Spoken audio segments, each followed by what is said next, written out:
Thank you, Chairperson. Thank you all for being here.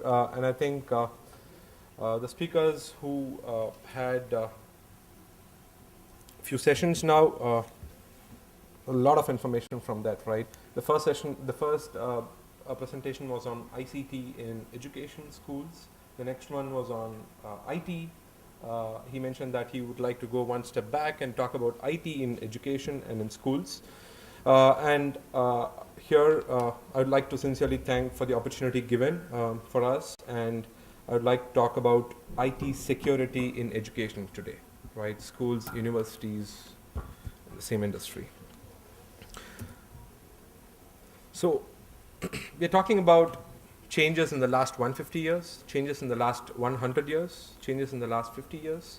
Let's talk about the change in the last 15 years, right? Simple, 15 years. What has changed? If you see, YouTube has become the biggest destination on the internet. People are spending a lot of time on YouTube because everything is in there. Facebook has become the third place in the world for the population, for the number of users present in Facebook, right? It has touched 1 billion. The CEO of Facebook is so worried today on how he's going to manage his own network, right? It's so scary. 80% of the younger generation today are on social media. They communicate with their friends using Facebook. They communicate with their friends using mobile phones, using the apps that are available on the market today. Again, so one of the speakers were talking about the younger generation making use of handheld devices, right? I'm sure there are speakers here at my father's age, but I got the first phone. I got to use the first phone when I was completing my college. That's like probably 10 years back. I could see my niece and my nephew using it. They're 3 years or 4 years old, just like how one of the speakers mentioned, like sliding the iPhone, unlocking it, locking it, getting into App Store, downloading apps. So it's really scary to see how it is. But what's more important is, yes, there is a lot in social web. There's a lot to learn from social media. There's a lot to learn from technology. But how to learn it in the most secured way? How are kids in school and how are kids in universities today to go and use social media and social web that's available in the internet? There's a lot in there, right? So we're talking about threats, scams, malwares, viruses coming in, hackers sitting outside the country, probably targeting our own government, people inside the organization, inside schools, trying to attack their own resources, attack their own servers, right? So there's a lot going in there. So what is more important is, as an organization, schools and universities should have more visibility and control on the infrastructure that is provided to students. This includes internet.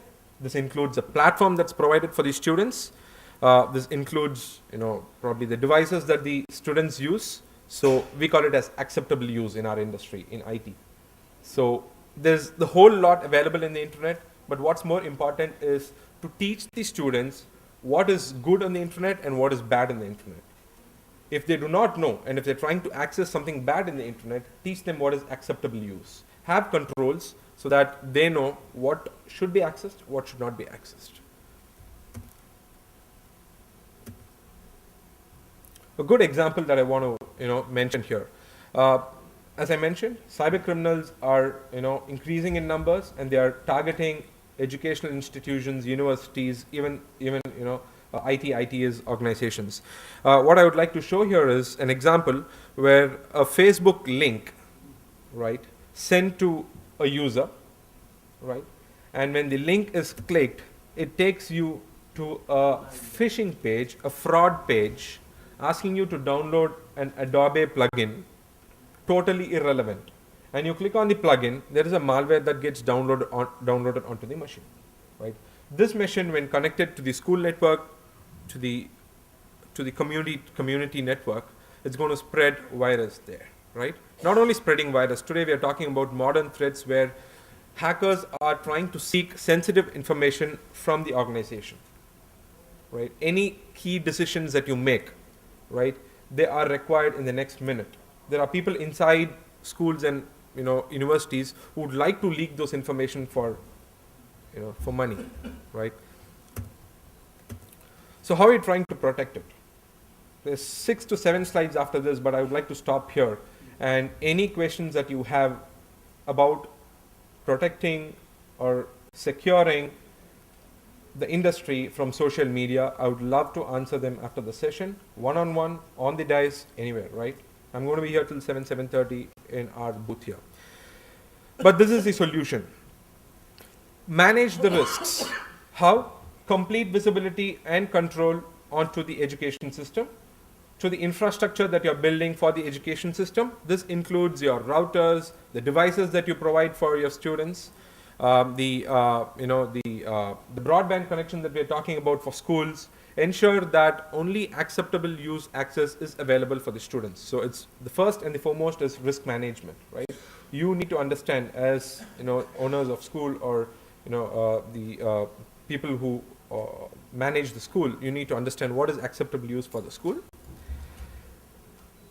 Acceptable use and student code of conduct. Awareness is very important. Students should understand what is necessary and what is important to be accessed while at school and for school material, right? I think sir had a very good example where there is one set of examples, students access Google, they get the information what they want, and then they stop there. There's vast amount of information available on the internet.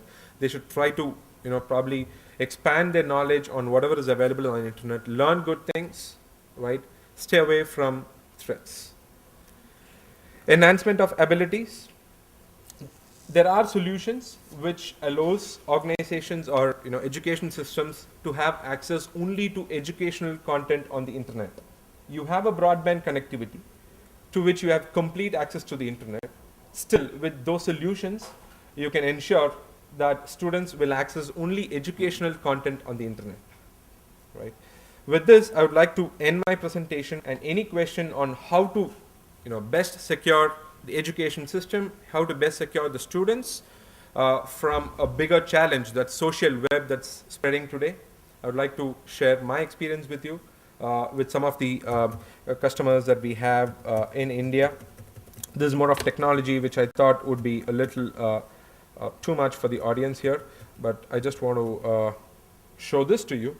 These are some of the schools or universities that we have in India who are our customers, and who honestly believe that the solution has helped them in enforcing acceptable use policies to the students, and has also helped the students to gain knowledge by spending a lot of time on viewing educational content rather than inappropriate content. Thanks a lot.